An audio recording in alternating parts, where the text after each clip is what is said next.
Меня зовут Айжан Алина. Я юрист, очень давно практикую. И на протяжении всей своей юридической практики я сталкиваюсь с проблемами. Женщины приходят к нам в мою контору, или когда я работала судьей, они приходили с исками или были ответчиками со своими проблемами правовыми.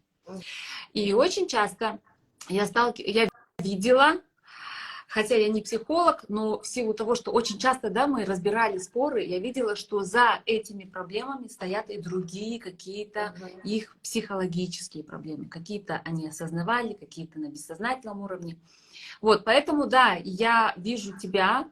С Галиной мы познакомились в Ассоциации деловых женщин еще в Казахстане, когда Галина была, да. Мы члены Ассоциации деловых женщин, ну и поэтому как бы за права женщин, не то чтобы против мужчин, нет. Ну просто поскольку мы женщины, поскольку мы видим, как часто они к нам обращаются, мы сегодня решили провести такой прямой эфир. Теперь Галина, психолог с очень большим опытом, с очень большим стажем, с очень интересными кейсами. Представься, пожалуйста, ты это сделаешь лучше. Да, Жан, благодарю. Я Галина Руснак, сейчас я проживаю в Нью-Йорке, родина моя Казахстан. Да, мы познакомились с Айжан в Ассоциации деловых женщин на одном таком большом масштабном мероприятии. Я не только психолог, я автор методики исцеления психики и тела. И вот тему, которую ты поднимаешь, да, по правам защиты людей, детей, женщин и мужчин, для меня это очень близко, потому что, в принципе, я в большом количестве женщин, когда стала работать, я поняла, что очень многие люди, женщины, они боятся, у них страх, убеждение о том, что никто их не услышит, стыдно говорить о своих проблемах, стыдно, и этот стыд, он закрепляет их страхи, их убеждения о том, что, в принципе, как будто такое ощущение, что как будто кроме их ни у кого таких сложностей нету. И они боятся идти и вытаскивать все на всеобщее обозрение. И когда я сталкивалась с таким огромным количеством людей, женщин, которые проходили абьюз, насилие, обесценивание, да, также ты поднимала темы, когда болезни, что им страшно было о своих болезнях говорить, и ты поднимала серьезные кейсы. И я хочу, чтобы мы показали женщинам, как это вообще, в принципе, со стороны их законов, да, как бы быть в безопасности, и со стороны психологии, как вообще себя проработать, что они не одни, что они очень ценные, что эти все страхи, убеждения и так далее, это только в их голове. И как вообще это освободить вот прямо сейчас, вот после этого эфира, для того, чтобы их жизнь изменилась. Вот я так хотела. Айжан, расскажи, пожалуйста, вот самый большой кейс, который в последнее время ты вот поднимала, и понимаешь, что там большое количество убеждений, страхов, стыда, возможно, связано. Наверное, стыд давай возьмем. Да. Я за то, чтобы сегодняшнюю нашу беседу построить на конкретных кейсах. Почему? Потому что это случаи из жизни, и я думаю, что у некоторых из них они отзовутся, и некоторые, может быть, в этой проблеме тоже увидят себя. Или поймут, что если не действовать, то они могут прийти к этой проблеме и загнать себя еще глубже, да, в эту проблему. Но один из кейсов такой. Обратилась женщина, она 20 лет живет с мужем, у нее дети, и все 20 лет она терпит со стороны мужа насилие психологическое, физическое. Насилие даже в том выражалось, что он контролировал ее все расходы, он ревновал без повода. До того доходило, что он ставил геолокации на ее телефон для того, чтобы отслеживать ее передвижение по городу. За городом там об этом даже речи нет. Доходило до того, что он контролировал ее расходы. Естественно, он не давал ей работать. Он выдавал ей деньги чуть ли не на, извините, прокладки. И контролировал до такой степени, что делал замечание: а зачем ты купила пакетик? Можно же было взять что-то там вот из дома. На самом деле семья, он достаточно зарабатывает, они в принципе не нуждаются. Но почему-то она была стеснена в эти рамки, я так полагаю, для того, чтобы не быть самостоятельной и вдруг не упорхнуть из этого всего кошмара, в котором она более 20 лет живет. И так вот, она даже очень долго решалась написать мне в директе, не то, что прийти на консультацию. Долго решалась. И в итоге она решилась в очередной день, она запланировала так, чтобы муж не узнал, не смог отследить, кто, где она находится. В итоге она пришла. И вот мы сидели, мы с ней разговаривали порядка 2,5 или даже 3 часов. Обычно консультации так не проходят. Но я поняла, что, во-первых, ей надо выговориться, там были и слезы, и все. И я поняла, что ей нужна помощь. И не только юриста, но еще и психолога, потому что она очень долго сомневалась.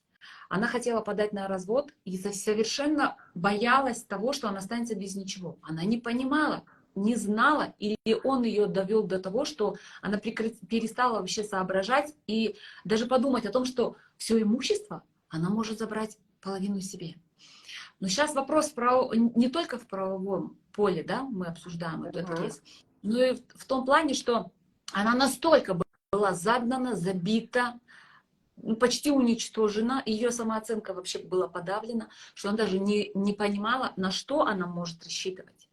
В итоге она сказала: да, мы будем разводиться, пожалуйста, подайте иск в суд. После этого она через несколько дней мне написала: остановите все, я не хочу, я даю мужу второй шанс. Но на самом деле это был уже не второй, это был, наверное, уже какой-то 1000-й шанс. Я сказала: окей, я не имею права, я не психолог, да, с ней должен работать был специалист. Но в итоге через несколько дней, в результате очередной потасовки, которая у них там дома произошла, очередного акта насилия, она дала мне разрешение, предоставила полномочия начинать производство и по разделу, и по алиментам, и по разводу. Вот. И здесь, вот во-первых, то, что она поняла, на что она может рассчитывать. Во-вторых, то, как я приводила ей примеры других женщин, естественно, без имен, без фамилий, мы не вправе разглашать. Приводила ей примеры других женщин, которые находились в похожей ситуации. Других женщин, которые забирали свои заявления о разводе, и через несколько лет происходили страшные вещи. И потом она поняла, на что она может рассчитывать, поскольку она думала, что она уйдет из дома вообще без ничего. Более того, она была уверена, что если муж не дает развод, значит, их и не разведут. Я, естественно, разъяснила, что никто ее насильно в браке удерживать не может. Да, суд может дать там время для примирения, но в любом случае их разведут, потому что закон позволяет. И в очередной раз, когда произошел очередной, такой сверхконтроль какой-то, я уж точно не помню, что там у них очень много всего было, она на фоне того, что узнала, все-таки решилась. Сейчас у нас идет бракоразводный процесс, раздел, алименты мы уже взыскали, но она очень сильно боялась. Очень сильно боялась. Вот здесь уже, Галина, твой выход, что делать таким женщинам, чтобы решиться просто даже написать. У нее, внимание, у нее не было Инстаграма, ей нельзя было открывать, регистрироваться в социальных сетях. Ты знаешь, это такая тема сейчас, абьюз, на самом деле, же не только в Казахстане, он и в Европе находится, и в Америке, он везде этот абьюз, это вообще вся система такая. Это когда манипуляторы находят свою жертву. Как получается, что в такие отношения попадают даже сильные, независимые женщины, женщины, которые были лидерами, которые поверили этому мужчину, он дал им то, что ей нужно было, да, и потом она сломалась. Люди ломаются, на внутреннем таком ощущении. Что происходит?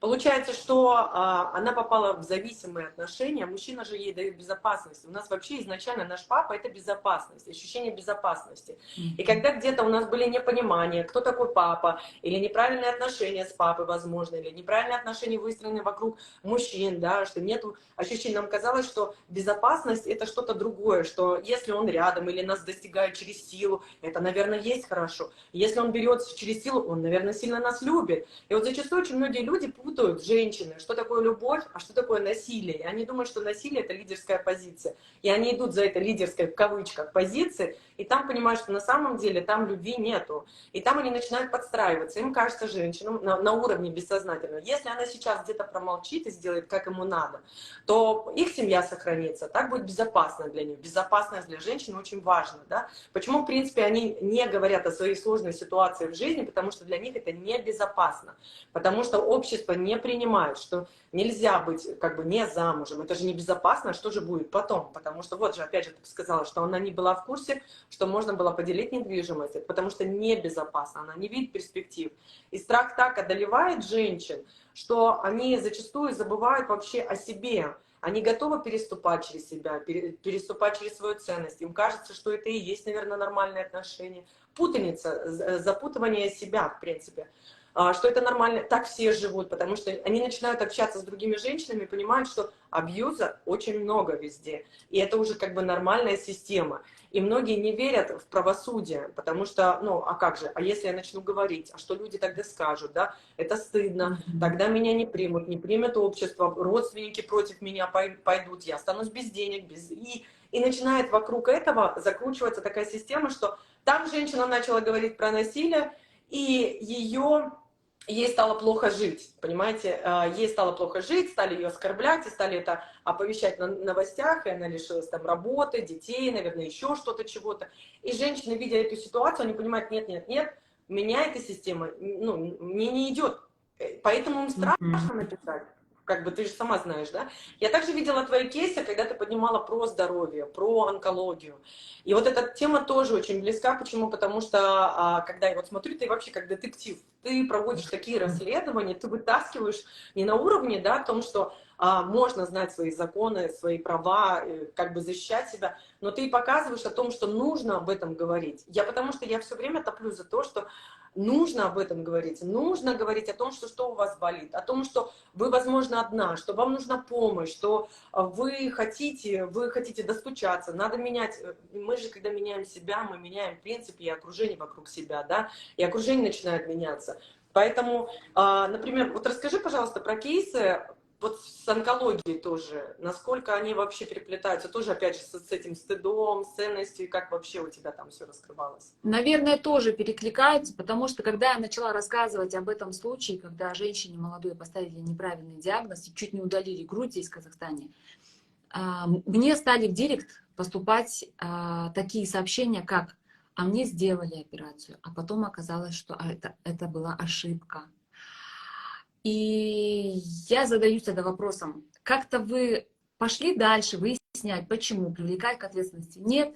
Ну, это как-то все, я обрадовалась, что нет рака, и я на этом все вопрос закрыла.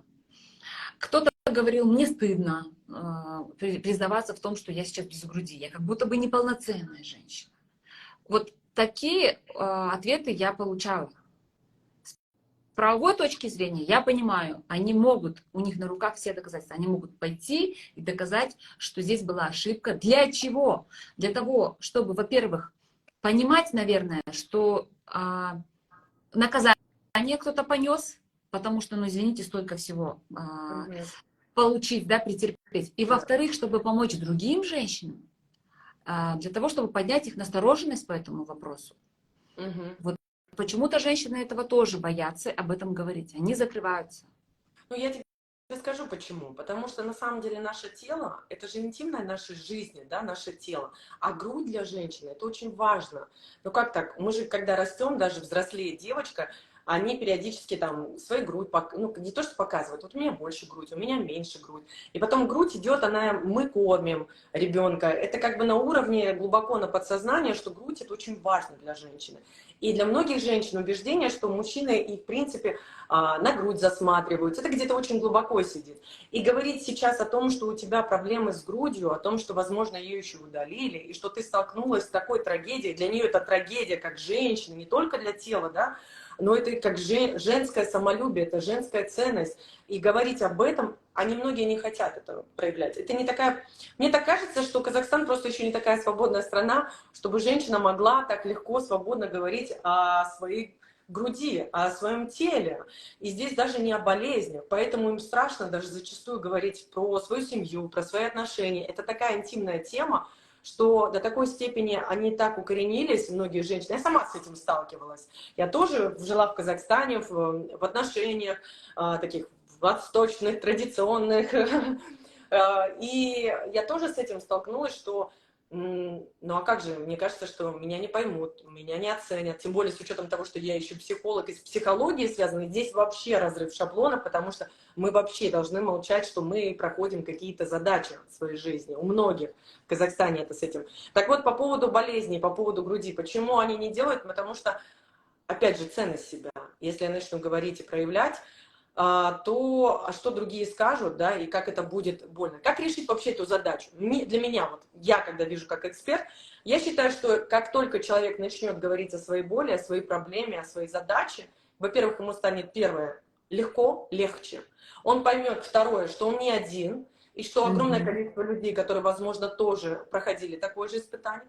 Третье, он найдет поддержку таких же людей, и, возможно, те, которые люди не сталкивались, они будут относиться к нему по-другому. И что тогда, что если те люди, которые ему казали, что отвернутся от него, они наоборот посмотрят на эту ситуацию совершенно по-другому. И здесь задача человека уже подойти по отношению к себе как со стороны любви.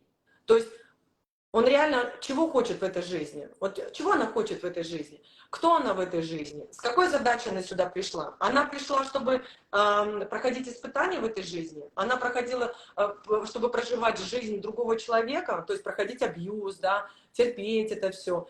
Ее дети счастливы, когда они видят, что мама несчастна. Ведь это не дело в улыбке, да? Мама — это энергия, мама — это центр семьи. И дети всегда все чувствуют, дети все всегда интуитивны. И если дети чувствуют, что маме плохо, как бы она не улыбалась. Мы же маму любим не за то, что она там стирает, готовит и ухаживает за нас. Мы любим маму за ее тепло, за ее любовь, за ее сердце, за ее улыбку, за ее слезы радости, за вот эту энергию. Потому что есть мамы, ну, супер идеальные хозяйки, но их нету рядом с детьми. И дети всегда вспоминают о том, что вот, я даже маму не помню, мама или работала сутками, или мама всегда убиралась, и меня, как рядом с мамой, никогда не было. Мы именно хотим энергию мамы, и также энергию папы, да, и поэтому женщине нужно понять о том, что ценность о себе. Она сейчас реально счастлива, что она хочет от этой жизни, что ей дает силу, чтобы вот сейчас решить эту задачу. Ведь потому что есть ты, например, да, как, со стороны закона, когда поможешь, есть психологи, есть люди, которые поддерживают, есть близкие, родные, которые всегда могут понять, что у тебя сейчас происходит. Самое главное — понять, то тебе это реально сейчас нужно или нет. И потом, ты знаешь, в моем случае, вот у меня 3 девчонки. Когда я поняла, что мне это небезопасно, я несчастлива, но мне нет счастья, то, соответственно, и мои дети несчастливы. Я не играю больше такую роль. Зачем мне это играть? Это не идет тем процессом, о которых я мечтала. Это не моя мечта. Это... И знаешь, что самое интересное? Так как я экспериментатор, я огромное количество, я прорабатывала убеждения, думаю, наверное, это о чем-то обо мне, почему в моей жизни такое происходит, да? И женщины стали подтягиваться ко мне с такими же задачами, даже хуже. И я прорабатывала, и я понимала, что это не обо мне, это не мои задачи. Если вокруг вас алкоголики, наркоманы, абьюзеры, это не ваши задачи, это не вы в этом виноваты, не вы привлекли их в их пространство. Вы их не спасете, вы их не измените. Просто так получилось. Да? Вы должны были посмотреть на себя с другой стороны и понять ценность своей жизни. Ваша задача просто изменить общество, выйти из этого общества, и вы поймете, что оказывается... Потому что как бы мы себя не прорабатывали, эти люди никогда не изменятся. Ну, если они Не хотят... нужно их менять. Нужно просто оттуда уходить, да, из Просто уйти, конечно, окружения. потому что, смотри, бывает так, что женщины по 25 лет, там, по 30 лет живут в отношениях, и они как бы себя не прорабатывали, какие только тренинги не проходят. Мужчина как был абьюзером, так и остается. Он как пил, так и пьет. Там, ну, или там что-то, короче, с ним не так. А почему? Что меняется в их отношениях? Меняется только ее отношение к нему. Она перестает уже цепляться за то, что он пьет. Ну пьет, ну и пусть ходит там пьет. Ну пьет, ну и пусть он там пьет. Она меняет свое отношение, но он не меняется. Никогда мы не можем изменить людей, если они не хотят измениться. Это вот, ну, не работает. Но наши добрые женщины, они постоянно, вот видите, плохой вот такой вот бедный, несчастный, да, ну куда же он без меня? Вот сейчас же я все исправлю, сейчас я все изменю. А как же не я? Знаете, это женщины, у которых завышенное эго, которые думают, что благодаря ей они все изменят. А завышенное эго, это говорит о том, что у человека нет ценности себя. Он себя так обесценил, что за счет завышенного эго он хочет немножко приподняться. И вот и все. И когда у человека завышенное эго, сейчас всех спасу, всех изменю, ты понимаешь, что у человека психологически есть задачи в голове, что он не ценен, что у него есть страхи, у него есть проблемы какие-то. Вот и поэтому эти женщины, в принципе, и держатся. Поэтому они боятся идти и решать. Им кажется, что никто им не поможет.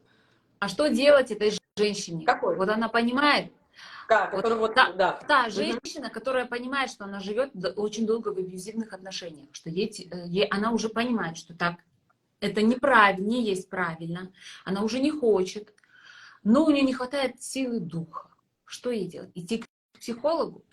100%. Ты знаешь, почему-то люди, когда у них болит зуб, они идут к стоматологу.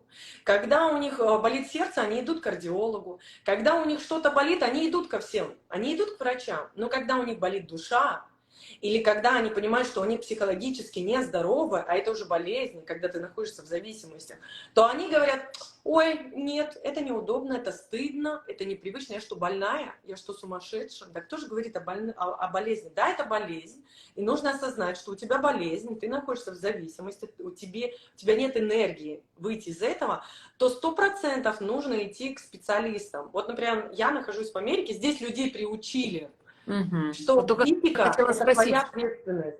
Это твоя ответственность. Тебе нужно решать, тебе нужно идти к врачу, тебе помогут, тебе помогут. И вот это же опять же стыдно. И им кажется, что моя подруга мне поможет больше. Или моя свекровь, потому что она знает больше, у нее же опыта больше. Она скажет из своего опыта, она не специалист. Она скажет из опыта соседки, она скажет из того, что она проходила. Она не специалист, она тебе скажет на уровне твоего сознания, но она не решит твою проблему. И что нужно делать этим женщинам? Во-первых, всегда успокоить свой мозг. Когда мы успокаиваем свой мозг, у нас приходят, знаете, осознания такие классные. Реально, мы можем посмотреть на свою жизнь со стороны. Вот как бы посмотреть на себя со стороны. Посмотреть, как будто вот, например, там Даша. Эта Даша живет с этим Петей, который Петя ее там не дает открывать инстаграмы, не выдает деньги, она не работает, и вообще все очень сложно. И она смотрит на эту Машу, насколько она видит эту Машу счастливой. Пусть она посмотрит со стороны, а насколько Петя ее любит. Это вообще любовь или нет? Почему? Где ее выгода? Ведь есть выгода у нее быть в этих отношениях. Большая-большая. Даже когда людей лупят, избивают, они испытывают выгоду на уровне подсознания. Понимаете? Это привычка такая мыслить. А вот Да. как помочь женщине в том, чтобы она посмотрела на это со стороны? Что это? Медитация или каким образом? Ты знаешь, самое элементарное, что мы можем сделать у себя дома, конечно, найти способ расслабления. Кому-то медитации, но кому-то непонятны эти медитации. Включить музыку какую-нибудь, то, которую расслабляет. Спорт, любой спорт, это бег, ходьба, просто расслабление. Кому-то нужно просто полежать, да? Кому-то нужно просто чай попить, какой-то сериал посмотреть. Любой способ, который расслабляет ваш мозг. Задача расслабить мозг, расслабить и посмотреть вот так, чтобы не было, там была пустота. Нужно, чтобы была пустота, не было никаких страхов, ни убеждений, ни мыслей, ни сопротивления, была просто тишина. И в этот момент тогда мы можем посмотреть на себя со стороны. Вот понимаете, тогда мы можем как бы выйти из этой ситуации. Выйти из ситуации и начать спрашивать, разговаривать с пространством. Просто спросить с пространством. Знаете, мы везде энергия. Мы состоим из энергии. Это научные данные, это уже все давно доказано. Ваша задача просто успокоить мозг и спросить из пространства. Я реально сейчас счастлива? А что я хочу? А куда я иду? А мои задачи? Не думайте сейчас о своих детях, о своем мужчине. Ни о ком вам не нужно думать, как только не о себе. Ваша задача сначала о себе думать. Так же, когда мы в самолете, мы сначала себя спасаем, а потом мы спасаем детей. Нашим детям мертвая мама не нужна. Детям нужна мама нормальная. Да, и многие женщины, к сожалению, заблуждаются, думая, что ради детей я сохраню брак. Да. Вот Да. сейчас я знаю, начнут хейтить нас мужчины или женщины, возможно, которые будут говорить: вот вы за разводы. Нет, я сейчас, я думаю, что Галина тоже за здоровую женщину, за психологически здоровую женщину, за здоровые отношения. И там, где можно сохранить семью, Пара может сходить к психологу и отработать, проработать и сохранить. Всегда за. У нас даже суды сейчас не разводят просто так. Обязательно проводят примирительную процедуру. Обязательно направляют, иногда направляют к психологу, к медиатору. Так и сейчас. Это про те случаи, когда брак сохранить уже невозможно. Потому что не каждый мужчина хочет идти к психологу. Буквально вчера я разговаривала с одной парой, знакомые, у них какая-то трещина пошла. И я ему говорю, может быть, вы сходите к психологу? Он говорит, нет, нет, я к психологу не пойду, я по таким не хожу. Вот как ей сложно. Она в это все понимает, она пойдет работать, да, с психологом. Но как будет, как вот ей сложно? Как в этом случае быть? А а там есть все шансы. Просто сейчас стресс в семье, какие-то проблемы, особо там, такие, которые можно разрешить. А как быть, если он не идет к психологу? Ну, это же менталитет такой, ты же сама знаешь, да? Он еще, менталитет не перерос ту категорию и мужчин, и у женщин, что они могут доверить свои мозги другим специалистам. Это вот на уровне менталитета. Как им можно сделать? Во-первых, значит, у нее не такая сильная мотивация замотивировать своего мужчину. У него не такая сильная мотивация замотивировать и держать, ну, как бы скрепить их отношения. Если у него была бы сильная мотивация, он бы пошел на разные методы для того, чтобы решить и закрепить их отношения. Как сделать так, чтобы было? Ей не надо делать, так, ладно, тогда я пойду к психологу, а ты как будь, как будешь. Это уже жертвенное состояние, да, когда вот это, я буду делать, а ты вот не будешь, и вот сейчас вот эти обиды играть. Нет. Задача поговорить по-взрослому с своим мужчиной и сказать, так, мы любим друг друга. Самое главное, вот если мы любим друг друга, да, если мы любим друг друга, что у нас сейчас есть? Да, мы не понимаем друг друга, мы не слышим друг друга, мы обесцениваем, возможно, мы боимся чего-то там расти, развиваться, нам страшно и так далее. Мы хотим дальше идти или нет? С друг другом по-взрослому поговорить. Если мы хотим дальше идти, что мы сейчас можем сделать? Он скажет, ничего, вот если дано Всевышним, мы будем вместе. Но это же не работает, же понятно, что если дано, мы уже здесь с тобой. Уже все, что можно было, мы уже здесь с тобой. Теперь, что если мы пойдем, мы что-то потеряем из этого к психологу? Нет, мы не потеряем. Но заплатите вы деньги. Но час вы проведете с этим. А что, если этот психолог поможет скрепить наши отношения? Мы можем помочь себе друг другу? Да, мы можем помочь. Давай тогда пойдем. Нужно уметь разговаривать. Но многие женщины боятся разговаривать нормально со своим мужчиной. Они начинают манипулировать, они начинают включать жертву, они начинают говорить, ах, раз так, то я буду вот так, там, или там плакать, истерить. Это не работает. Если вы начинаете идти в эту стратегию, то вы включаете жертву, а он становится тираном, и он начинает нападать на вас, да, и вот такая вот закрытая вот система. Но если вы начинаете выстраивать взрослую коммуникацию, вы как взрослая женщина, понимающая вашу ситуацию, то вы ведете разговор со взрослым человеком, и он начинает вас слышать. А если вы говорите из позиции ребенка, когда вы уходите в жертвенность, вы с позиции ребенка начинаете говорить, то он вас не слышит, он хочет вас наказать. То есть он не понимает, о чем вы говорите, если ваш мужчина взрослый. Или наоборот, женщина бывает взрослая, мужчина бывает ребенок. То, соответственно, нужно научиться не говорить, что, вот, знаешь, ай-яй-яй-яй-яй, ну, как ребенка нравоучение. Не как с ребенком. Да, конечно, не как с ребенком, а научиться разговаривать с ним со взрослым. Даже дети сейчас очень взрослые. Если мы начнем говорить с ними по-детскому, они, ну, будут вести себя по-детскому. А если даже с 5-летним ребенком начнешь разговаривать как со взрослым, давать ему право выбора, брать ответственность за свои поступки, за свои действия, то он начнет показывать совершенно другие результаты в жизни. И здесь в отношениях то же самое. То же самое. И поэтому женщине нужно, во-первых, самой повзрослеть. Ну, нравится тебе, не надо просто взять себя в руки и сделать. Да, вот просто идти до конца. Реально видеть свою цель. Вот так же, если она понимает, что... Я, например, то же самое, что я никогда не говорю, надо развестись. Я за то, чтобы всегда было хорошо и комфортно. Если такая ситуация сложилась, то ты можешь сейчас начать себя менять, как бы менять, что-то делать. Но если совсем все плохо, то, ну, как бы не вижу смысла вообще держаться за эти отношения.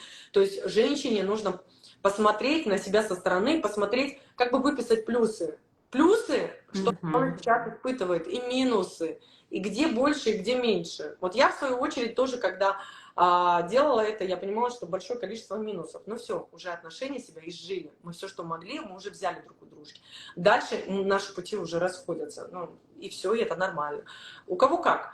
Ты знаешь, когда В свое время я работала с большим количеством женщин, которые проходили абьюз, и это был даже сексуальный абьюз. Я просто знаю, что в Казахстане эта тема еще по сей день это такая острая, да, вообще по всему миру, в принципе. И многие женщины боятся об этом говорить.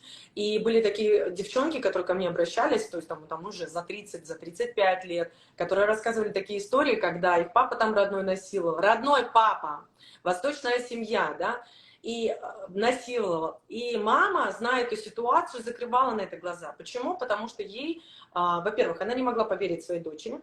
Во-вторых, ей было стыдно поднимать это на общественность, эту тему. Ей было стыдно жить без мужчины. Ей было легче принять ту степень того, что происходит сексуальное насилие над ее ребенком, нежели бы она оказалась без мужчины, понимаешь?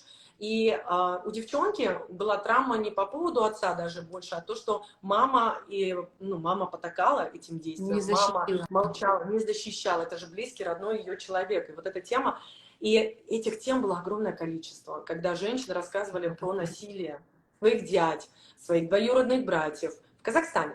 И поэтому они молчат. И у них вот это вот насилие, им казалось, что это нормальные отношения. Все так живут, и я так живу. Ну, там это изнасиловали, там. И зачем куда-то идти, обращаться? Ну, сама система не работает, они в это не верят. Это на уровне, знаешь, как же наша психология влияет? Это не только на уровне сознания, но на уровне тела происходит, на уровне тела. Ты привыкла перешагивать через себя.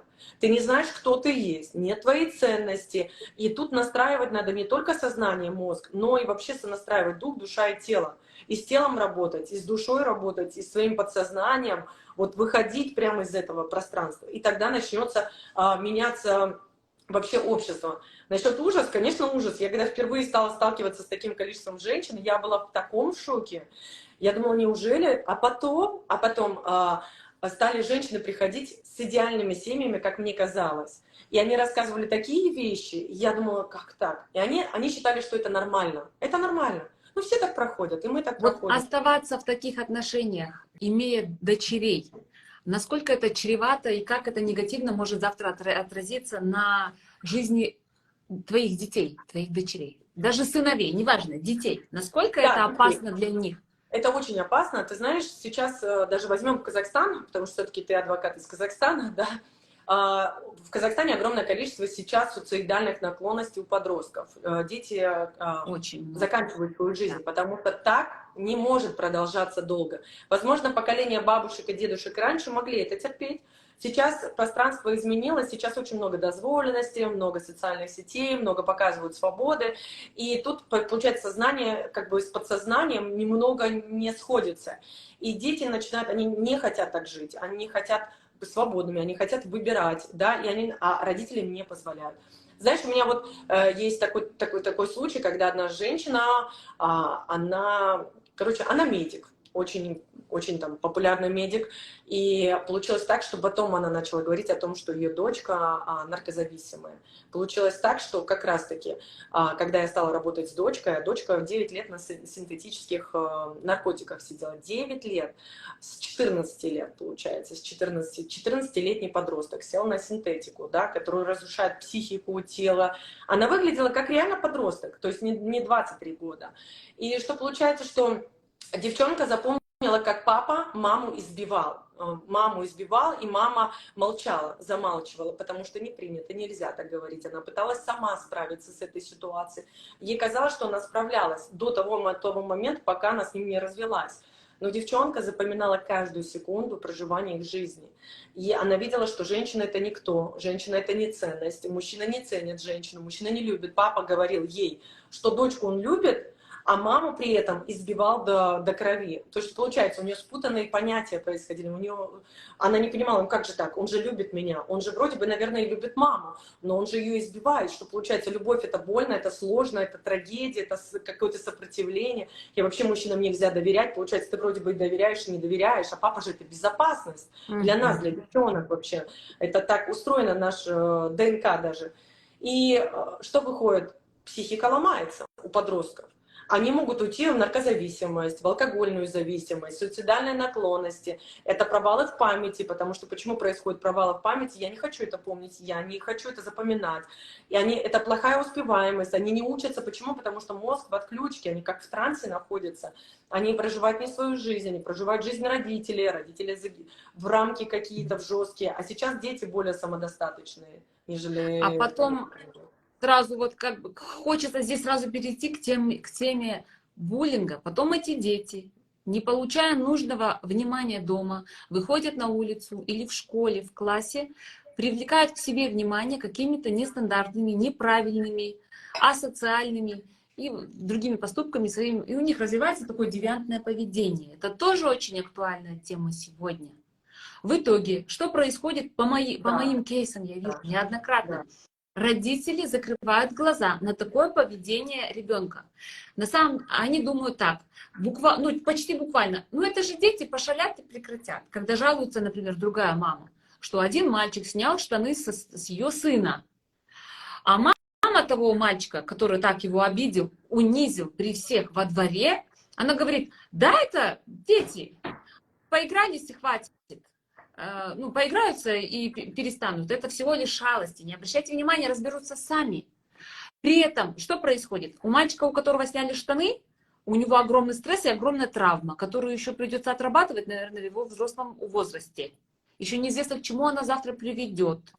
Может быть, будет где-то вот закрылся он, или маме не рассказал, или мама не приняла меры, не защитила его. Или что? Или он будет выплескивать эту тоже агрессию тоже сам. Это же Мгм. тоже проблема. Вот буллинг. Откуда Точно, он берется? Из 100%, семьи. 100%. Знаешь, это так на подсознании записываются программы, наш мозг — это компьютер. И каждый день мы своим детям записываем программы. Они записывают там, где они находятся, в школах, в садиках, да, там от общества. И плюс мы им записываем программы своим поведением, своими мышлениями, своими действиями, своей энергией. И на бессознательном уровне кажется, ну и ладно, ну с кем не бывает, с мальчишками, там, с девчонками, да, потом пройдет. А потом происходит, что человек начинает кого-то убивать, кого-то насиловать, в отместку, в злости, агрессии, потому что в нем такая ненависть сидит. И это все будет складываться на его жену, на его детей, на общество, которое вокруг него. И поэтому, когда мы говорим о будущем, мы говорим вот прямо здесь и сейчас о наших детях, исходя из нашего поведения, исходя из нашего мышления. Не так, что давайте мы будем учить детей, менять детей, и тогда весь мир изменится. Так не работает. Мы сначала Начинать меняем надо с себя. себя. Мы меняем себя, мама меняет себя, папа меняет себя, и меняется их общество, меняются их дети. А не так, что ты берешь, наказываешь ребенка, говоришь, так нельзя, но при этом берешь и ведешь себя совершенно по-другому. Дети, они говорят, ну, что какой-то разлом у него сознания происходит, потому что мама и папа — это самые близкие его люди, которые окружают его. И если самые близкие ведут себя так, но при этом говорят другое, то есть получается, во-первых, близкие учат его врать, они учат обманывать. Они говорят, что ты должен так делать, но ты на нас не смотри, мы будем по-другому жить. И он говорит, ага, значит, я Значит, могу можно. врать. Это так, короче, это на уровне подсознания все срабатывает, весь мозг начинает ломать. И он начинает врать. Он встречает красивую, классную девчонку, которая реализовалась, лидер, там уже что-то сделал, про абьюзивные отношения. И он начинает врать, показывает, что он классный, хороший, он дает то, что ей нужно. Но это фейк, это маска. Она ведется на эту картинку, потому что она ему доверяет, она чистая душой, у нее чистое сердце, ее хорошо научили относиться к людям. Она входит в эти отношения, и там он дальше раскрывается. Все, его же научили врать с детства, вот быть не таким, какой ты есть. И он начинает ее учить. Ты так не делай, как его родитель. Я буду жить вот так, а ты так не делай. Вот я буду гулять там с этими женщинами, а тебе нельзя. Я буду там общаться с мужчинами каждый день ходить, а тебе нельзя никаких подруг иметь. Он делает из поведения своей семьи 100%. Абьюзеры, они не родились вот такого на абьюзер в идеальной семье. Просто его так воспитали. И даже в идеальной семье, как нам кажется, там все равно 100% абьюзивные были отношения. Я эту тему очень глубоко разбирала. Да. Еще я заметила, что это на моих конкретных кейсах, я заметила, что те мужчины, которые не боятся поднимать руку на свою жену, в целом-то по отношению к другим испытывают такой страх, трусость и так далее. Я замечаю это, как они ведут себя потом на процессах, на судебных. когда судья с ними разговаривает, когда а я там спуску никому не даю, да, когда я стою на защиту своего клиента, неважно, женщины или мужчины, то вижу там вообще такого кролика. И, в принципе, он никому особо больше не способен причинить боль, обиду, кроме как своей жене. Почему так происходит? Что это? Ну, ты знаешь, он же хочет почувствовать себя мужчиной, самооценку себе повысить. И на уровне бессознательного, ну, как они могут себя повысить? Самый, кто слабый, это его женщина. Да, женщина, какая бы она сильная лидером ни была, она все равно женщина, и у нас нет такой физической силы. У нас, конечно, сильный дух, но у нас не такая физическая сила, как нежели у мужчин. Ну, так природы устроены мы. И он просто хочет вот самооценку себе повысить. Но это не работает. Знаете, еще что, они могут проявлять не только силу через силу, ну, как бы, рукоприкладства, но и через сексуальное насилие. Например, он хочет проявить себя сильным мужиком, показать, и он хочет постоянно с ней секс. Плохо ей, хорошо, хочет она или не хочет, родила она вчера или не родила, депрессия, неважно. Он будет постоянно хотеть, бесперерывно, очень много секса. Он так тоже будет проявлять свою мужественность. Ему будет казаться, что он сильный на уровне энергии. Он хочет, а женщине будет казаться сначала, он хочет меня, ой, я такая классная, красивая. Потом она будет понимать, что происходит сексуальный абьюз. Ее используют, ее не слышат, она вообще в принципе не нужна. И вот здесь вот очень тоже такая тема, которая очень тонкая, интимная, и многие женщины боятся об этом говорить. И они даже потом, эти женщины, начинают соглашаться на любовниц, на вторую, третью жену, лишь бы он от нее отстал, потому что она не понимает, что она попала, оказывается, в абьюзивные отношения. Ей кажется, что у него очень много энергии, а эта энергия, кроме секса, никуда не выходит. То есть есть мужчины, которые кроме секса, они вообще в принципе не нужны. Он не зарабатывает, он пьет, может там еще как-то бьет, он еще как-то там себя ведет неадекватно и так далее. Кроме этой энергии ничего нету. Но многие женщины, они путают эту энергию с любовью, с ценностью себя и так далее. А это на самом деле очень тоже опасная такая энергия. То есть, потому что когда мужчина тебя любит и ценит, он всегда ощущает на уровне энергии, что с тобой сейчас происходит. А не так, что нужно подавлять тебя. Это тоже же подавление. Да, Галина, мы, конечно, можем много говорить о том, Да. как иногда мужчины неправильно поступают, но ведь женщины тоже ошибаются в отношениях и тоже могут наломать дров вплоть до развода, ну, что потом приведет к разводу. Вот какие ошибки они допускают? Хотелось бы на каких-то кейсах услышать это. Может, кто-то себя увидит и подумает, ага, звоночек, здесь я не права, здесь мне надо как-то по-другому. Ведь мы не можем говорить, мужики плохие, женщины все хорошие. Нет. Я думаю, что мы такое не сказали, что мужчины плохие или Да. женщины плохие. Просто у Я нас просто так знаю, тема что женщин я была, просто да. иногда ловлю такие комментарии, ко мне прилетают, вот вы мужа-ненавистницы. Я Да? предвосхищаю такие комментарии и все-таки хочу услышать сейчас, какие ошибки женщины допускают. Ну, Есть такие вещи? Смотри, дело в том, что, опять же, из глубины нашего подсознания многие женщины делают по привычке то, как ее научили действовать. И она начинает агрессивничать на мужчин. Например, она привыкла с ними быть в лидерских позициях, контролировать мужчин. Она привыкла манипулировать мужчинами. Она привыкла ими показывать, кто сильнее, кто лучше и так далее, подавлять его. И она начинает идти, бороться с ним. А у мужчин на уровне генетики срабатывает борьба. Как только ты начинаешь с ним бороться, он начинает включаться в борьбу. Поэтому, в принципе, мужчины воюют испокон веков.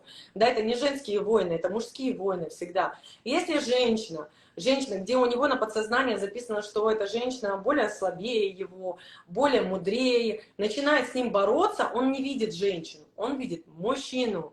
И он начинает включать все свои вот эти лидерские способности. У них идет борьба. Борьба на уровне энергии, не на уровне мужчины и женщины. Понятно, что мы можем остановить свой мозг и сказать, так, стоп, парень, остановись, иди, выйди и так далее. Но здесь иногда включается как бессознательный такой этап, и они начинают конкурировать, и вот где-то вот потом переходят вот эту тонкую грань, когда нарушают все вот эти границы, и пошла вот эта вот круговерть такая нескончаемая, где никто уже не может остановиться, кто кого сильнее. Иногда так случается, потому что у женщины, вот она вот записала программу себе, да, на уровне подсознания, что мужчина бьет, значит любит. И она хочет увидеть на бессознательном уровне доказательства его любви. И вот один раз он ударил ее, он меня любит. Мгм. Она понимает, что это очень плохо, это не есть хорошо, в ее там где-то в картинке мира это не входит. Но на уровне бессознательном, на уровне тела, на уровне цепочек вот этих, она ощущает удовлетворение, выгоду. И тут у нее включился триггер, что она начинает опять его провоцировать, и опять. И она уже в состоянии как транса, знаешь, вот это одно и то же. Одно и то же, одно и то же запускает. Поэтому да, я согласна. Это обоюдная задача, поэтому всегда нужно идти к специалистам, а не чтобы специалист смотрел, семейная психотерапия для чего существует, да, или люди, которые занимаются с подсознанием, когда они могут посмотреть адекватную сторону всей этой ситуации. Мы ни в коем случае никогда не даем советы и рекомендации, потому что это ваша ответственность, но мы можем подсветить, показать, раскрыть, изменить Выход. мысли, убеждения. Да, конечно, как ты подсвечиваешь и вот говоришь, вот есть такой выход, есть такой, есть такой. Мы идем по этому пути, как ты, куда ты идешь. И вот здесь то же самое. Поэтому женщины, да, зачастую так. Бывает, знаешь, был классный парень, классный, а рядом с ней он стал неудачником, реально спился, стал плохо себя вести, все в шоке. Как так? Вот Мгм. хороший парень, вот, а вообще все изменилось в худшую сторону. Она этого испытывает удовольствие. Я тебе так скажу, знаешь, есть женщины, которые не уверены в себе, они так себя не ценят, они так себе не доверяют, они так конкурируют с этим миром, ну, потому что у них психологические какие-то задачи, и ей нужно, чтобы мужчина был никому не нужен. То есть, значит, он или пил, толстый был, сидел дома, никуда, лучше вообще, чтобы никуда не выходил, был безнадёга, потому что кроме нее он никому не должен нужным быть. И она из него делает такого инвалида, психологически, энергетически, но так как он ее любит, и он не такой силой обладает, как она, он начинает соглашаться на эту игру. И он забывает, кто он есть, как, и там тоже абьюз. Ну вот, и многие мужчины же проходят абьюз, они же тоже не могут оттуда выйти. Я знаю просто такие ситуации. И здесь такая вот игра. И здесь нужно женщине меняться. Понимаешь, уверенность в себе, ценность. Любовь же это не манипуляция, это мое или не мое. Мы не можем кому-то принадлежать. В смысле, это мой мужчина. Да, он с тобой, потому что он так хочет. Он тебя любит, и ты его любишь. А не потому, что это твоя собственность. Не потому, что он должен тебе служить. Не потому, что он тебе что-то должен. Не из этого создается союз любви. Вот. И это, конечно, работа над собой в первую очередь. Только над собой. А Да, потом я уже... сразу, пока нас слушают, я предлагаю нашим женщинам, и не только женщинам, здесь и мужчин я вижу, Мгм. если у вас есть вопросы, пишите. Давайте побеседуем. Да, да. Может быть, у вас какие-то вопросы есть, да, вы пишите, Галина будет отвечать по каким-то правовым вопросам, если там можно коротко ответить, я тоже буду ответить. Мгм. Да, к сожалению, сейчас есть вот эта вот женщина, я хочу привести пример, вот эта женщина, которая разводится, которая очень долго шла к этому. Сегодня был процесс по расторжению брака, там у нас несколько дел, сегодня был именно развод. Я подключаюсь со своей стороны, как ее представитель, юрист, подключаюсь, потому что мы с ней договорились, что я сама выйду, она не будет выходить.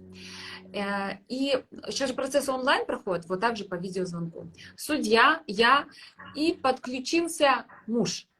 Мгм. И он говорит, а мы помирились.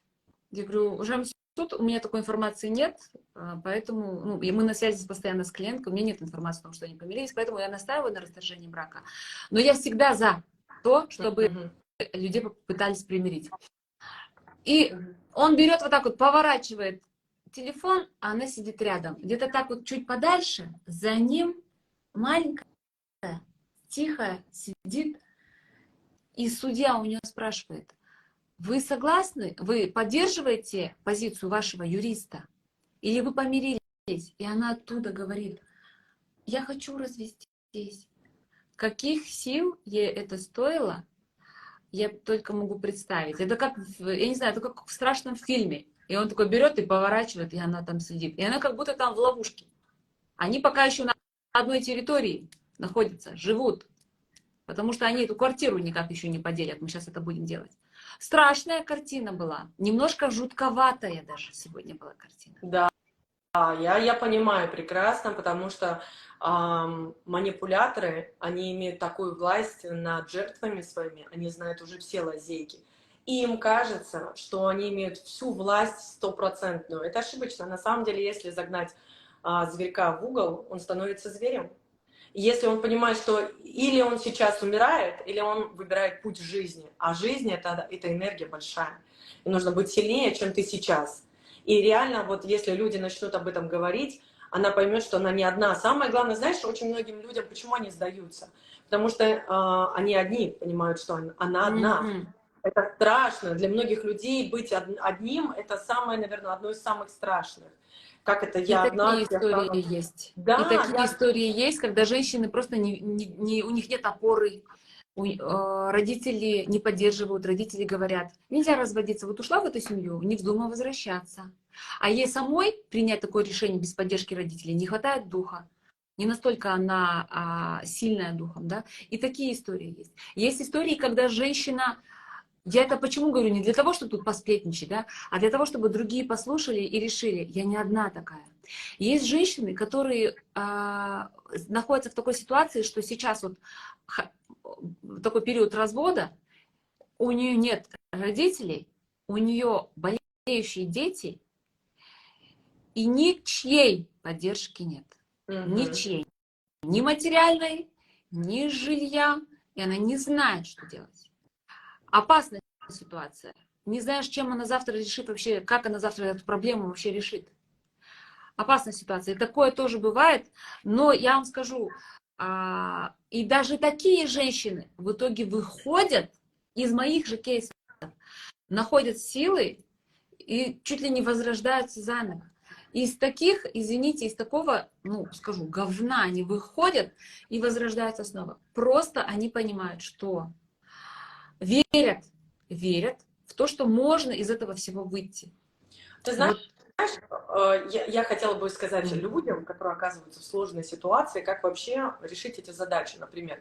Им нужно научиться визуализировать это со стороны. Опять же, я скажу, надо посмотреть со стороны. Пусть, вот давай возьмем женщину, она представит, вот как ты говоришь, вот эти все сложности, которые в жизни ее есть, и это человек, который нарушает ее границы, что это человек кровосос, который присосался к ее телу, к ее мозгу, к ее душе и высасывает все силы и всю энергию. И это просто как оболочка остается. И что вокруг, что бы она ни делала, ничего не будет получаться, пока она просто от этого кровососа не освободится. И здесь даже не о любви мы говорим о жизни сейчас, а реально или жизнь, или смерть. Здесь ни о какой роли люди путают вот эту любовь вот с таким абьюзом. Любовь, вообще многим людям непонятно, что такое любовь. Ну, вообще, вот это вот, Это это такая такая сложная тема. категория, что здесь, да, иногда И, тяжело понять, И да, что поэтому это. очень Привычка. важно прям выйти, знаешь, выйти, как в глубокой медитации, посмотреть это со стороны. Пусть это будет казаться даже какими-то там непонятными картинками, страшными, но как иначе понять, если, ну, просто если ты не начнешь делать что-то новое, создавать, никто за тебя это не возьмет ответственность, никто не придет. Даже, знаете, когда человек не готов менять свою жизнь, даже придет какая-нибудь тетя или дядя, который возьмет и вытащит из этого пространства этого человека, он скажет, нет, я еще не прожил эту ситуацию, я хочу еще прожить, я хочу к нему Мгм. вернуться, я даю ему 350 миллионный раз шанс там и так далее, и так далее. Вот, это так не работает. Соответственно, нужно самому выйти из этого пространства, начать смотреть со стороны и анализировать, ты сейчас или умираешь, или ты живешь дальше. То есть, ну, чтобы Вот жить дальше, нужно здесь выйти. пишут девочки, можно ли простить измену? Тоже случай из практики. Здесь у меня же юристов тоже много. Женщина 25 лет в браке. Сначала развестись хотела, потом решила простить измену. Опять же, настаивать не могу, но понятно, что тяжело или... В общем, вот такая ситуация. Измену прощает. В итоге что она делает? Говорит ему, что так можно дальше продолжать?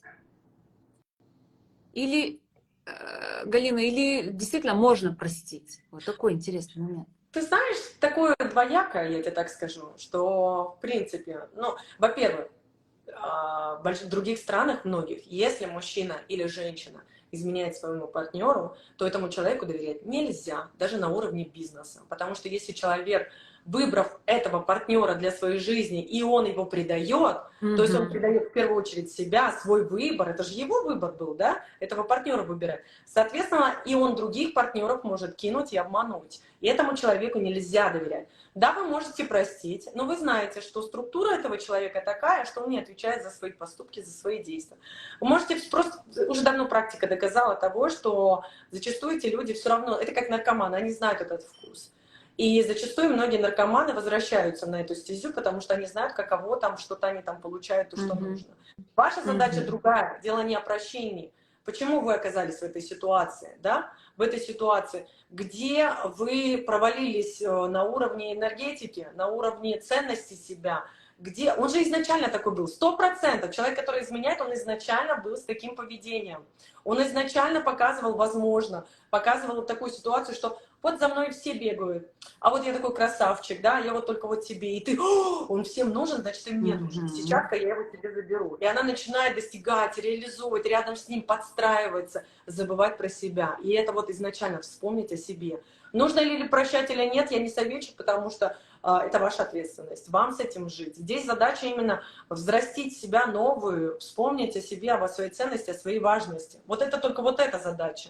А прощать вы можете беспрерывно, если надо. Хотите — прощайте, не хотите — не прощайте. Значит, в Никто этом вам есть никогда тоже не даст. выгода какая-то вторичная. Всегда. В том, что вы Всегда. прощаете. Во-первых, потому что он такой классный, такой важный, он, наверное, всем нужен, значит, и мне нужен. Да, знаете, это даже специально людям таким платят. Вот они в магазин встали, эту очередь, такая очередь, особенно здесь в Америке очень классно это работает. В какую-то маленькую забегалку очередь стоит, и думаешь, блин, там, наверное, реально что-то вкусное продают. Сейчас встану в эту очередь и тоже буду стоять, ждать по 3 часа, чтобы какую-то ерунду получить. Но это маркетинг выстроенный. Также выстраивают маркетинг вокруг себя. Многие люди, мужчины и женщины. Всем я нужен, и вот. И она начинает бороться всю свою жизнь, чтобы никому не достался он, только ей. Тут еще такой вопрос. А какой звоночек может быть уже к тому, что пора разводиться? Если вы чувствуете, что вы несчастны, что вас там нет в этих отношениях, ну реально, вас там нет, все, просто все вокруг да около, вокруг этого человека. Возможно, например, этот человек живет только своей жизнью, он реализует только свой потенциал, он не общается с вами, он не спрашивает, он не ведет себя как партнер, то есть у вас нету контакта, у вас нету связи, у вас нет энергии, вы чувствуете пустоту, потерянность, опустошение, страхи разные. Вы не чувствуете близость вообще на уровне энергии, я не говорю про секс, потому что иногда бывает секс без духовной близости, и это совершенно другое. Вот. И тогда это понятно, что вас там нету. И если вам комфортно там, где вас нету, это не ваша жизнь, вы проживаете не свою жизнь, значит, вы привыкли проживать не своей жизнью. Значит, надо там копнуть где-то глубоко, где есть выгода проживать не свою жизнь. Потому что многие люди же боятся проживать свою жизнь, это брать ответственность. И вот если вы чувствуете, что вот это вот как бы вот есть о чем подумать, то надо, опять же, фокус внимания на себя сместить. Кто я, куда я иду, что я хочу от этой жизни, и начать действовать. И специалисты, как Айжан, конечно, помогут урегулировать те вопросы, которые... Ну и психологи. Потому что Да. решиться Угу. порвать вот с этими отношениями одно, а потом находиться в состоянии «ой, я разведена», кому я такая нужна, это новая проблема, с которой потом женщины живут. Я тебе так скажу, я сама столкнулась. Я многие сталкивалась с задачами. Почему, в принципе, я в психологию, в психотерапию ушла, в коучинг, в ассоциации разные входила. Я еще родилась с этими способностями экстрасенсорными, и потом энергиями занималась, всеми вот этими вопросами, ну, познавала. И потом люди стали приходить с запросами, и я сама столкнулась с такими всякими моментами. И так вот, мне даже говорили, да кому ты нужна с 3 детьми? Тебе уже там 35 лет, там, 34 мне тогда было. Ты уже старая, до 18-летних уже, ты знаешь, сколько 18-летних классных, которые готовы тебе сесть, которые готовы тебе служить, которые готовы тебе заглядывать в рот. Тебе кому нужна? Ты кому нужна? Ты никому. Кроме меня, ты классного такого больше нигде не найдешь. И я думаю, ну где-то это глубина, где-то это копало мне, понимаешь? Потому что общество было такое в Казахстане, ну там, где я находилась, было такое общество, давило. И даже на тебя.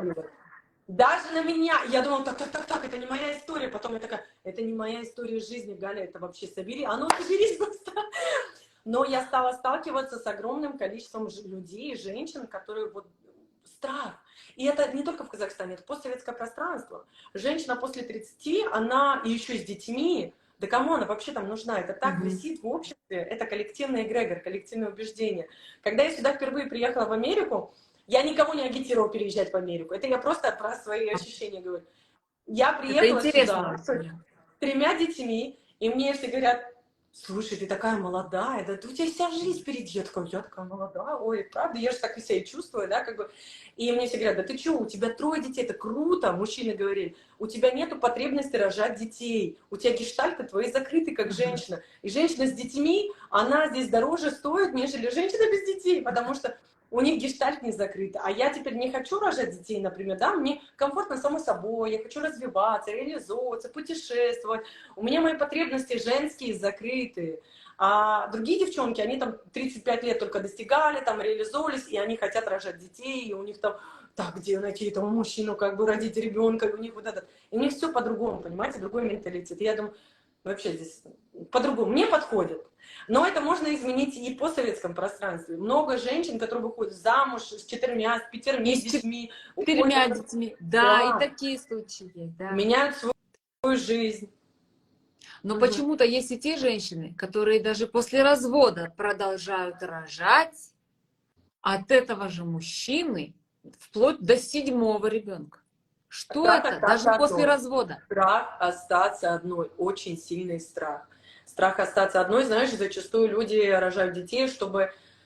Во-первых, есть коллективные эгрегоры, коллективные убеждения в Казахстане о том, что чем больше ты детей рожаешь, тем показываешь свою силу женственности, какую-то там энергию. Там у многих даже зачастую они спрашивают, ну что такое там за вторым, за третьим, за четвертым, за пятым, за десятым, бесконечно. Мгм. На самом деле, когда другие люди тебе задают вопросы, когда ты родишь следующего ребенка, это четкие нарушения твоих границ.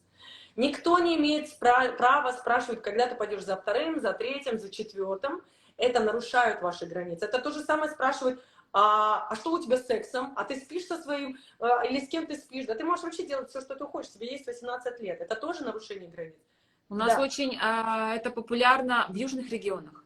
И если женщина не рожает сразу же второго, там, третьего, к ней, у нее прямо спрашивают. И я знаю женщин, которые не хотят ехать туда, к своим, туда, где живут родители мужа, потому что они столкнутся с таким вопросом. И что бы ты ни ответила, или даже если ты не ответишь, потом завтра будут шушукаться, она вот что-то не рожает, а тут что-то. Вот. Мгм. И такая Вот. проблема есть у нас, особенно в южных регионах. Западный регион то же самое, я же из Запада, получается. И там тоже та же самая система, более такие традиционные понятия, где очень тоже много всякого такого. Так вот, почему женщина рожает все-таки от того, от своего бывшего еще детей? Во-первых, страх остаться одной, во-вторых, это внутренняя пустота, и когда женщина не знает, как еще можно по-другому, кроме как рожать. А как еще можно показать свою ценность, свою важность, свою значимость, как не рожать? Потому что она так себя научила, так научили ее, такие программы записаны у нее. Это не потому, что это ее предназначение рожать детей. Да нет, возможно, она там мечтала быть певицей или актрисой, или еще что-то там как-то себя реализовывать. Вот. Просто она страх, вот этот страх, который движет вот такими вот моментами, портит иногда зачастую жизнь людей. Он же такой сильный. Страх остаться одной, у женщин огромный страх этот. И у мужчин тоже. Он так владеет людьми, их так мозг владеет, что они возвращаются в абьюзивные отношения. Они возвращаются в негативные отношения. Они делают себе плохо, лишь бы не быть одной. Поэтому они смотрят социальные ролики какие-то странные, в социальном медиа странные, лишь бы даже не быть в тишине, в пустоте. Это страшно. Страшно услышать себя. Или, ну, это страшно, да. Как это изменить, это все меняется. Самое главное, мотивация и специалисты, изменить окружение. Потому что быть в болоте, говорить лягушкам о том, что давайте не будем в болоте жить, это невозможно. Надо выйти из этого болота и начать говорить другим уже там о том, что в болоте не очень хорошо. Может быть, начать общаться с другими женщинами. 100%. Потому На что женщине нужна женщина. Да, конечно, конечно. И когда женщины говорят, у меня нет подруг, у меня есть только друзья, мне легче общаться с мужчинами, это тоже странно. Понимаешь? Значит, она не может наладить коммуникацию с самой собой, значит, коммуникацию с мамой, с собой, Женщиной. с женщиной. Конечно, что значит, ей невозможно общаться с женщиной? Женщины такие же, как женщины, у всех своих, там все легко и просто. Потому что ты женщина, ты понимаешь женщин. Вот. И все. Да. Так, ну вопросов у нас пока нет. Вот такой интересный сейчас вопрос затронули.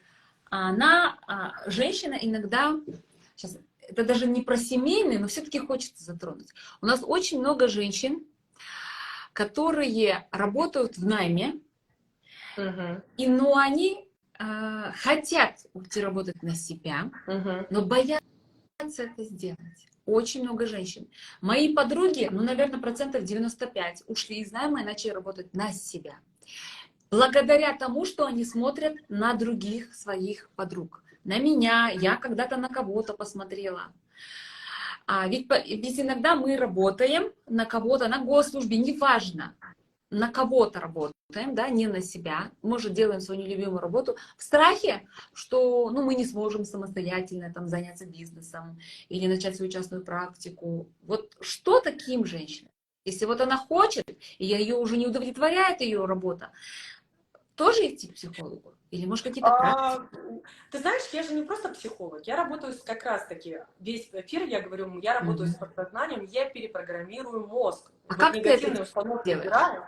Как То ты? есть, опять же, у меня своя авторская методика, Мгм. благодаря чему люди делают. Как я делаю? В первую очередь, все пространства, люди, которые приходят, у них происходят какие-то разные инсайты. Они закрывают глаза во время сессии, во время обучающих моментов, и состояние, грубо говоря, глубокого погружения, это не Это не транс, транс? это не транс и это не гипноз, это как а, глубокое путешествие вглубь себя, наверное, Мгм. путешествие, где людям хорошо, свободно и беззаботно. Успокаивается мозг. Это знаешь, как объяснить про энергетику людей? Бывает так, что ты входишь в пространство каких-то людей, и такой классная энергетика, тебе прям хорошо с этим человеком, спокойно с этим. Это вот про это. Ты зашла в пространство другого человека, и тебе прям, он молчит, он еще ничего не сказал, выглядит он очень достойно, но тебе опасно с ним находиться, и ты чувствуешь какая-то агрессия внутренняя, и ты же понимаешь, что наша энергетика подключается к энергетике другой. Так вот, люди, которые приходят в мое пространство, они подключаются, я в свое поле окружаю, и он расслабляется, все, никаких мыслей, никаких страхов, и мы перепрограммируем его подсознание, вытаскиваем сразу вот этот корень, не на много сеансов, а сразу решаем болезнь. Это как если у тебя болит зуб, ты сейчас хочешь решить эту боль, а не растягивать неделями, понимаешь, неделями. Ну, то есть я люблю Мгм. скорость. Так вот, которые женщины хотят уйти из найма и работать, как в первую очередь? Во-первых, им нужно свои сильные качества понять и свою цель. Потому что те люди, которые хотят уйти из найма, значит, они хотят реализовывать свой потенциал. Какой-то они, значит, почувствовали внутри себя потенциал. Значит, у них есть что дать миру, что-то поделиться, что-то раскрыть. А в найме они не могут новое создать, потому что они работают в структуре, в закрытой Мгм. системе. И тут надо просто дать ценность, уверенность в себе, что она уникальная, что она ценная, важность, потому что, возможно, это не давали ей в самом детстве, и поэтому было непонимание этого такого, что и свобода, потому что ты становишься свободным, тебе же никто зарплату не будет платить, и значит, ты свободный, ты можешь делать все, что ты хочешь, и это брать ответственность за свою свободу, за право своего выбора. То есть это как бы, если человек не готов брать ответственность, значит, он где-то проваливается в детскую позицию, то есть ему Мгм. страшно быть Надаваль- взрослым, Давальческий, да, такой вот, да, взрослым. иждивенческий Здесь настрой. тоже поменять эти программы, переключить. И все, и человеку И это все показать во время вот этой одной сессии. процедуры. Одной сессии, или люди приходят на обучение, где они проходят много разных групповых сессий, но при этом еще нарабатывают навык, как самим собой работать и работать с другими людьми. Я даю профессии. А такую И сессию можно проводить и онлайн, удаленно? я все онлайн давно провожу. Я Ага. вживую уже только какие-то живые практики. Все онлайн. Знаешь, это классно. Ты дома, ты в халате, тебя никто не видит, никакого видеозвонка. Ты закрываешь глаза, тебе никто не мешает в наушниках, и ты Аудио, глубоко. Да, аудиозвонок. только аудио. Нам зачем смотреть друг на друга, когда мы работаем с закрытыми глазами? М, Наша задача м. погрузиться глубоко. То есть он закрывает глаза, и он путешествует, Мы он уже тут вспоминает все. пишем, мы уже тут читаем, вы супер женщина, Галина. Ой, благодарю, благодарю. Ты знаешь, я в Как самом начале интересно. вспоминаю супер женщина. Я в самом начале, когда хотела маску включить, потом уже перестала искать, я включила, у меня аватар вышел. Я думала, вот это да! Когда у тебя все будут пересматривать твой этот эфир, они увидят аватара. Так что да, супер женщина я. Да, Вот, и мы очень работаем, интересные смотри, вещи, да. онлайн, когда человек закрывает глаза, и он находится в этом состоянии, и я начинаю его водить, вытаскивать, мы перепрограммируем. Разговариваете? Да, Ага. человек берет ответственность. Он приходит с этим запросом сначала, с каким запросом он хочет быть. Иногда запрос бывает неверный, человек приходит якобы с этим запросом, например, стать долларовым миллионером, а это не об этом запрос. Он хочет быть Кто совершенно ему там это даст? ценным, уникальным, важным, совершенно другой запрос. И, возможно, миллионы долларов — это свобода его, и, возможно, он не чувствует эту свободу. И за всем стоит, как, знаешь, как лабиринт для обычного человека, для меня это как обычная схема. Ну, как бы, то, что я это знаю, И как ты это все работает. сразу видишь. Да, я вижу корень задачи, что я сразу его веду в этот корень. Я его не спускаю по листочкам, мы идем сразу в корень. Мне не интересно, я вот просто вот так вести его за сессию. Я Вот люблю есть результаты. психоанализ. Да. И в этом психоанализе человек может находиться годами. Он 2-3 раза в неделю проходит этот психоанализ. Это такая очень долгая история. Это, Я вообще как не это понимаю. отличается? Почему там что-то вытаскивают, какие-то детские травмы, и это каждый раз новые. Надо изменить отношения, то есть мы не можем изменить свое прошлое, никогда мы не изменим свое прошлое.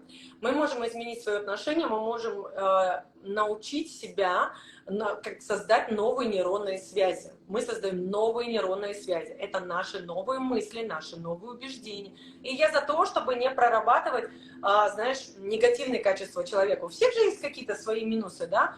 Наша задача усилить твои позитивные качества. Ты сейчас час потратишь на усиление силы, и тогда ты станешь намного сильнее, мощнее, достигнешь результатов. Или ты будешь всю жизнь прорабатывать своих родителей или каких-то там травмы. Но это, камон, у нас нет столько времени всю свою жизнь копаться в себе и Вот работать. именно, времени Вообще не столько нет. понимаю. А у кого-то Я и денег нет столько. я тебе так скажу. В Америке здесь же научили психотерапевтам, психологам ходить. Я знаю одного человека, он ходит 7 лет к психотерапевту 2 раза в неделю. 7 лет! И за 7 лет он так и не построил здоровых отношений ни с кем. Ну, ни с кем. Я ему говорю, это мошенничество. Тебя разводят на бабки конкретно. Одна сессия по $400 стоит, $800 в неделю, 2400 в месяц. За 7 лет ты уже просто, я не знаю, сколько ты там потратил. Это как история да? про недобросовестных адвокатов. И такое тоже есть, которые придумывают все новые и новые иски для И своего таких клиента. огромное количество сейчас специалистов, и поэтому люди, возможно, боятся и переживают, как это так, да, вот как это вообще все это решить, и они, может быть, и не доверяют. И я так говорю, знаете, как выбирать своего специалиста? Выбирайте душой, энергией. Если вам человек этот заходит, да, такие, если вам...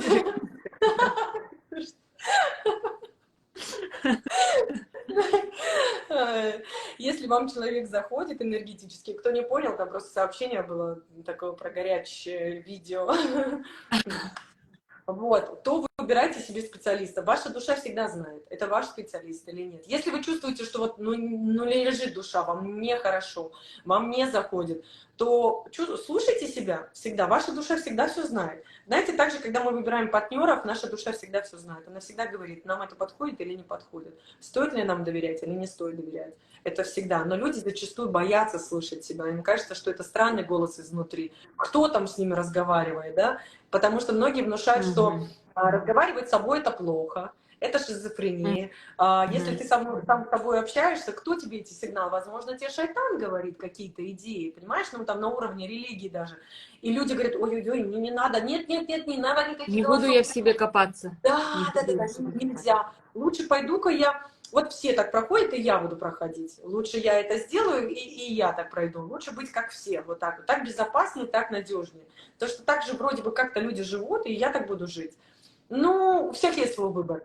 Знаете, раньше люди намного больше слышали себя, слушали, они подключались к себе, они доверяли себе. Поэтому, возможно, столько болезней психологических, ментальных и физических не было. Потому что физические болезни, физика, когда болеет, это когда психика болеет очень сильно. Столько эмоций накопилось, что тело уже не может сдерживать, энергия уже так разрушается, что она начинает показывать через тело. Через тело. Все болезни находятся в теле только благодаря тому, что наш биокомпьютер запустил все эти процессы. Он включает, он запускает гормоны, он запускает вот эти гормоны роста, он запускает нервную систему, он запускает все полностью. И поэтому человек начинает болеть. Мы всегда можем поговорить с собой, со своим телом, решить, почему у нас есть выгода в болезни. Ты же работаешь, да, с теми, кто сталкивался с болезнью. Здесь, а я тебе скажу с тем, что почему люди сталкиваются, да, потому что они запустили, они так себя не слышат, что только через тело им нужно было. Ну, возможно, например, она не знает, как отдыхать, как расслабляться, и она начинает болеть. И тогда она начинает позволять себе отдыхать, расслабляться, спать больше, думать о себе. Потому что когда она здорова, она начинает думать о других, а не о себе. И вот так у нее срабатывается механизм, триггер, что она запустила программу новую, чтобы себе позволить время выделить, она должна заболеть, она должна. Она так себе записала эту программу. И вот она Так и придумала есть. себе отдохнуть, она заболевает. И все, одно Мгм. вот это колесо нескончаемо начинает крутиться. Все. Да. И, Одна да. моя очень хорошая знакомая, она заболела, очень серьезно заболела, в период очень такой сильной нагрузки на работе. Просто колоссальная нагрузка, на государственной службе работает, очень ответственную должность занимает, очень сама, ну, тревожная, потому что очень много ответственности. И она заболевает. Уходит на больничный на 3-4 месяца, очень тяжело, лечится, за границу уезжает, операцию и так далее. Выздоравливает, выходит на работу. На работе, как только накопился вот этот вот большой объем опять работы и ответственности, она опять заболевает. Уходит на больничный, выздоравливает, снова возвращается на работу. И мы уже ей говорим, ты понимаешь, что это звоночки тебе? Тебе уже тело говорит, остановись, сбрось с себя этот груз. В итоге что она делает? Она увольняется и сейчас начинает частную практику. Ей хорошо, она раскрыла крылья, она увидела кучу возможностей. Во-первых, она стала здоровой, во-вторых, она увидела кучу возможностей. У нее наладились взаимоотношения с партнером на фоне этого. Только потому, что она наконец прислушалась к себе, посмотрела на себя, поняла, во что она себя превратила, как ей сейчас тяжело, и как это все, вот эта тяжесть, ответственность откликается на ее теле. Вот пример из жизни. Я думаю, что многие здесь, многим это тоже где-то откликнется. Я думаю, что когда-то, девочки, надо себя полюбить, давать отдыхать, Знаешь, остановиться. еще как так получается, вот многие женщины реально оказываются одни, и когда они говорят, вот поменять общество, надо найти подруг, ну реально не получается найти подруг. Ну, очень сложно выйти, начать говорить, начать проявлять, там у нее столько забот, и она реально оказывается одна. Что если тогда таким женщинам просто начать организовывать мини-клубы своим? Быть лидером этой клуба? Нет подруг? Создать этих подруг, найти, дать клич в интернете. И окажется, что там одинокая женщина, там одинокая, там одинокая. И вот вы сделаете такую коллаборацию. Да. Женщин, которые объединяются и которые начинают вместе быть не одни. Ведь огромное количество людей похожими задачами, да? И что если просто дать клич, и люди придут? Так всегда. Я вот, когда у меня был тоже такой промежуток времени, когда я почувствовала, что я одна, а потом такая, мне нужны женщины. И я попала в ассоциацию. Я так скучала, потому что тогда была пандемия. Пандемия, мы все дома остались. Я так нуждалась в общении, мои подруги все разъехались, в основном по разным странам, миграция какая-то пошла. И я говорю, мне нужны женщины, мне нужны женщины, мне нужны женщины. И я попала в ассоциацию деловых женщин, и я стала среди женщин. И мне нужно было не просто женщины, а женщины, которые достигли результата, потому что я для Успешно. себя когда-то решила, что я общаюсь только с женщинами бизнеса. Почему? Потому что я с 19 лет в бизнесе, и в моем понимании мне так было проще, так легче.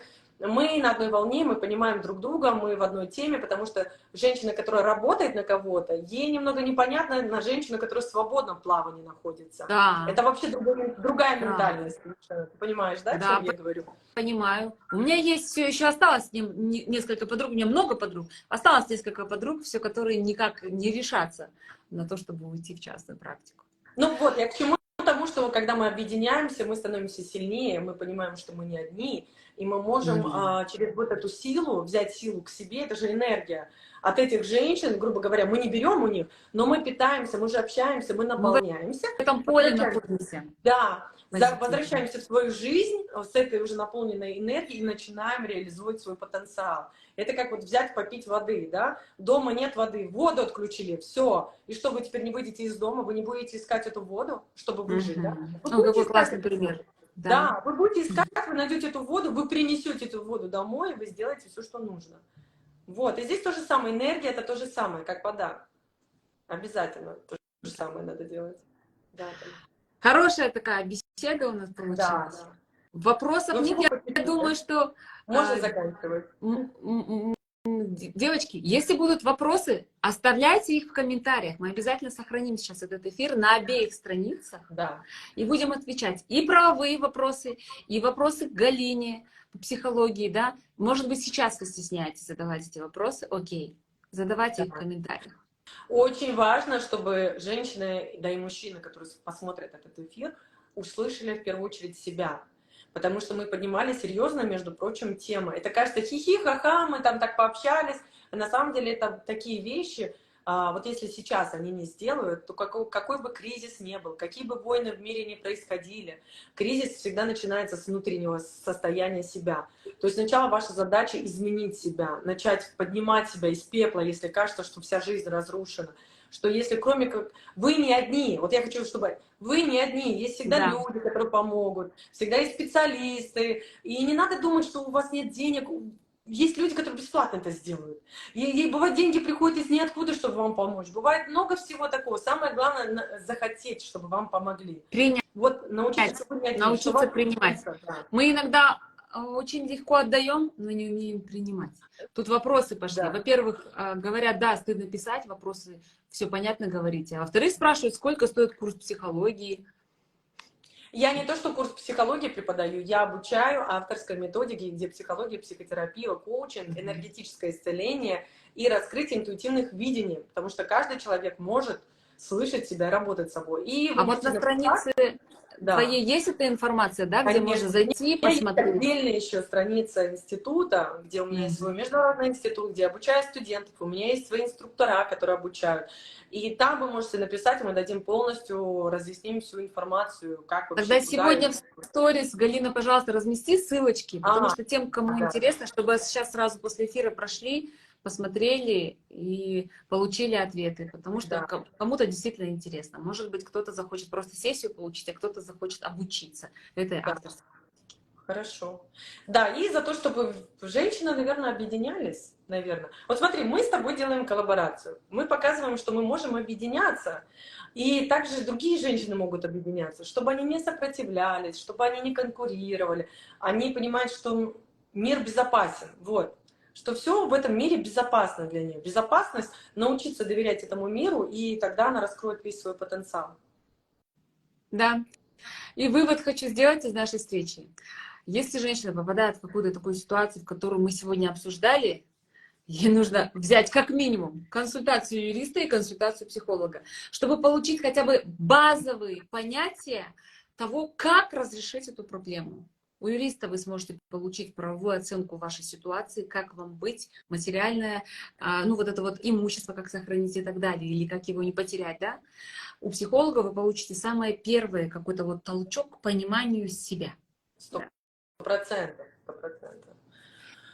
Все, Айжан, благодарю тебя за такой шикарный эфир и всех людей, которые были с нами, продолжали этот эфир, чтобы все у вас все хорошо получалось в этой жизни. Спасибо большое, Галина, очень было интересно. Я думаю, мы продолжим коллаборацию, да, может быть, что-то еще придумаем совместно. Спасибо всем подписчикам, всем женщинам и мужчинам тоже, конечно же, благополучия. Пока-пока. Хорошего вечера.